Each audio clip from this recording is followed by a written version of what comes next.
Hey everyone, since I didn't get Absolute Carnage number 3 knocked out, I went ahead and did just a quick catch-up on this. If you've already read it or don't need the catch-up, just go ahead and jump to about the minute 30 mark and you should be good to go, guys. Thanks for watching. Hey everyone, Stacks here, catching up on Absolute Carnage with a tie-in, The Amazing Spider-Man number 30. And because I missed Absolute Carnage number 3, I'm going to try to do the 2 minutes or less catch up on it. So jumping back to Absolute Carnage number 3. It started where Miles Morales was just brought into the Carnage symbiote by Carnage. Venom is sitting there with Scorpion trying to fight off just the horde that includes Norman Osborne and Carnage. Well, during this whole fight, Venom goes a little too far. When he sees a gap in the armor, basically, he takes it and he puts a spear right through the heart of Norman Osborne. And Eddie can't take it. He's like, that's too much, that's too far. And Venom continues though. He's like, we need to kill him before the symbiote heals him. And Eddie Brock just refuses. And this basically creates a schism between the two because Venom realizes that if you are not going to do this, then we are going to lose. They manage to escape back to Rex's hideout where Captain America, Spider-Man, Wolverine, the Thing are all there, and they're working on getting the codexes removed from these individuals. However, as everything's going down, Eddie Brock is standing over one of the machine that's removing the codexes, and suddenly you realize it's not Eddie Brock, it's Carnage. And he's brought a whole army with him, and Eddie Brock starts to run, and Venom says, no, we need to fight, and if you're not going to do it, I'm going to find somebody who is. So he leaves Eddie Brock and inhabits Bruce Banner. And when he does, Bruce Banner becomes the Hulk, and suddenly we have hulked out Venom. And Carnage realizes he may have bit off a little bit more than he can chew at this point.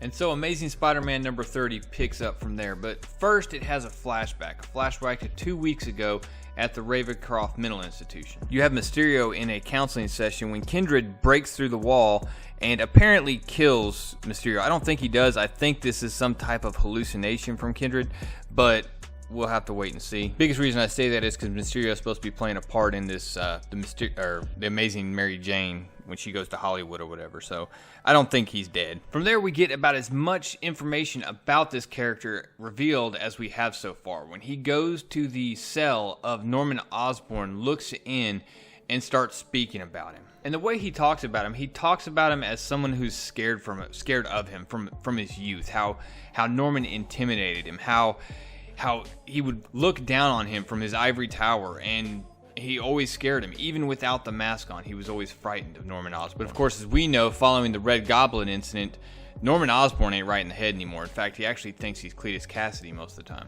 From there, we jump back to Peter Parker, who's accepting that Parker level of responsibility for everything going on with Carnage right now. He takes it all back to Secret Wars, where he got the black suit, basically because of peer pressure, because all the other heroes were doing it. And the funny thing, back in Absolute Carnage number 3, is that in a discussion with Eddie Brock, Eddie let him take the blame for it. He's like, yeah, I should probably tell him that these symbiotes have been on Earth for millennia, but nah. Anyways, back to Rex's hideout. It was Spider-Man that when Carnage showed up, he grabbed Dylan Brock, Eddie's son, and he grabbed Normie Osborne, and he took off. He went and tried to keep those kids away from Carnage. And both these kids are important. First of all, Normie, everyone knows that he hosted the Red Goblin back during the Red Goblin incident. What all the heroes don't know is that Dylan Brock actually had the codex passed to him from his mother during childbirth. Anyway, Spider-Man does everything he can to ensure and kind of reassure that, hey, you guys are going to be all right. We've got this taken care of. And that's when suddenly, and I hope that's not Spider-Man's spider senses going off. I hope he's just hearing him and it's spooking him. But what you have is you have Norman Osborn showing up chasing after Spider-Man and these kids.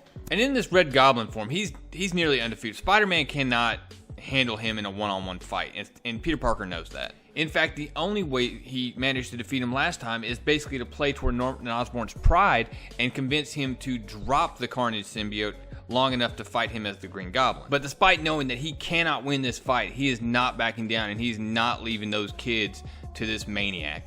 And before the fight starts, as they charge in, the last thought that goes through Peter Parker's head is that he realizes that Norman thinks he's Cletus Cassidy now, and because of that, he almost wishes that was the case, just to break up this cycle that he's been going through his entire life. And as this fight goes on, he can't help but think back to a day, the last day that all of his friends were together.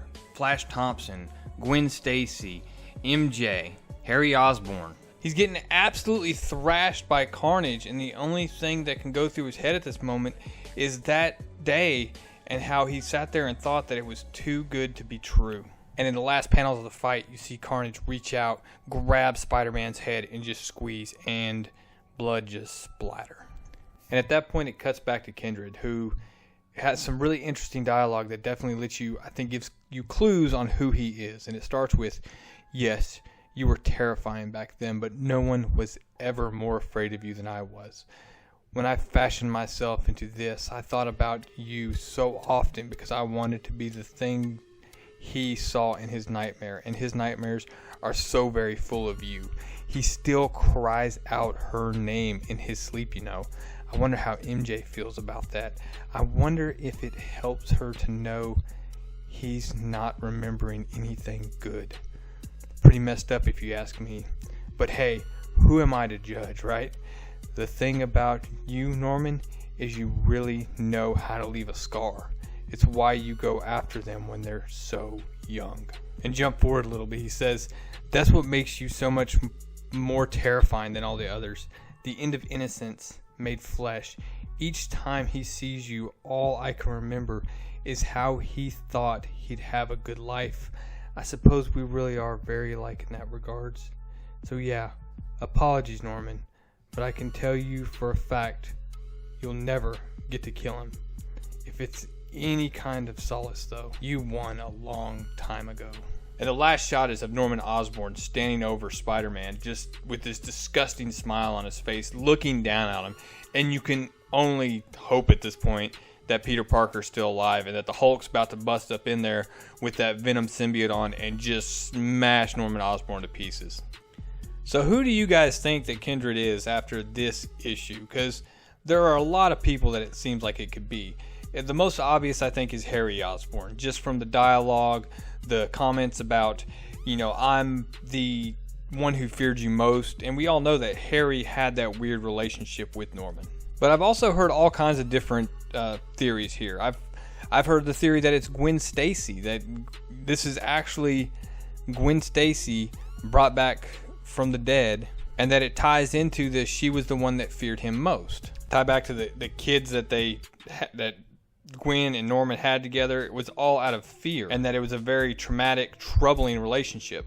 Whoever it is, it's going to be an awesome reveal. Let me hear what you guys think. What are your theories down in the comments below?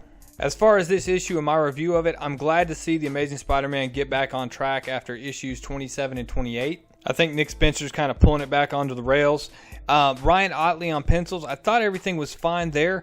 Now, I will say I wish the coloring was a lot darker. One of the things that's been absolutely great on Absolute Carnage is Ryan Stegman on pencils, and the colorist, Frank Martin. It's very dark. Everything is really dark in that series, and I think it really helps the Carnage vibe. Everything in this book was pretty bright, and it would have been nice, like, to have a clash between the bright flashbacks and the darkness of the current issue and everything going on with Norman Osborn and Carnage and everything else. Anyways, all of that is minor complaints. Overall, this is definitely a recommend. You should definitely pick it up if you're not reading Amazing Spider-Man. I feel like Nick Spencer's about to get it back on the rails, like I mentioned earlier. Anyways, guys, that's all I got. If you liked the video, make sure you hit that subscribe button, leave a like, and of course, I definitely want to hear your comments below on who you think Kindred is. I'll be on for the next few hours, kind of shooting back and forth some theories with you guys on that one.